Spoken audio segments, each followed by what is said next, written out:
कसमादे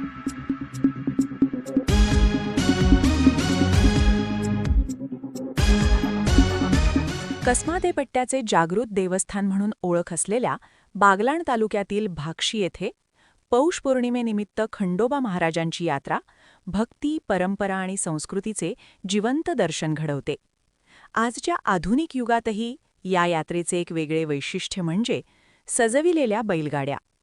बागलाणच्या पश्चिम पट्ट्यातील मुल्हेर, मुंगसे, विरगावसह अनेक गावांमधून भाविक वाजत गाजत पारंपरिक पद्धतीने बैलगाडीतून यात्रेसाठी दाखल झाले.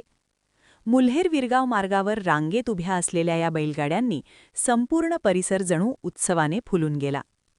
खंडोबा महाराजांचे भाक्षी हे जागृत देवस्थान असल्याने नवस्फूर्तीसाठी भाविकांची मोठी गर्दी पाहायला मिळते. डोंगरावर असलेल्या या देवस्थानात पौष पौर्णिमेच्या पहाटेपासून बैल भेटविण्यासाठी भाविकांची लगबग सुरू होते. बैलपोळ्याप्रमाणे सजवलेले बैल रंगीबेरंगी माळा, घंटा, फिती आणि पारंपरिक सजावटीमुळे येणाऱ्या जाणाऱ्यांचे लक्ष वेधून घेतात.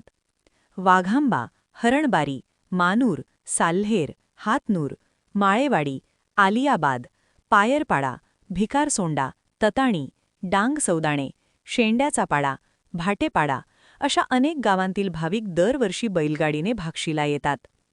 हातनूर येथील भाविक अजय गवळी सांगतायत, आम्ही दरवर्षी कुटुंबासह बैलगाडीने यात्रेला येतो. 8 दिवस आधीपासून तयारी करतो. बैलगाडीतून येण्याचा आनंद खूप वेगळा असतो. बैलगाडी परंपरेचे महत्त्व. ही यात्रा केवळ धार्मिक नाही, तर शेतकरी संस्कृतीचा उत्सव आहे. नवीन बैलजोडी घेतल्यानंतर मुलाबाळांच्या नवसासाठी शेतकऱ्याच्या सख्याला, बैलाला देवाच्या चरणी नतमस्तक करण्यासाठी आजही बैलगाडीचा मान राखला जातो. ट्रॅक्टर, चारचाकी गाड्या असूनही खंडोबाच्या गडावर बैलगाडीतून जाणे हा शेतकरी राजाचा सन्मान मानला जातो. परंपरा, श्रद्धा आणि संस्कृती यांचा संगम म्हणजेच भाक्षीची खंडोबा यात्रा. BN महान्यूज.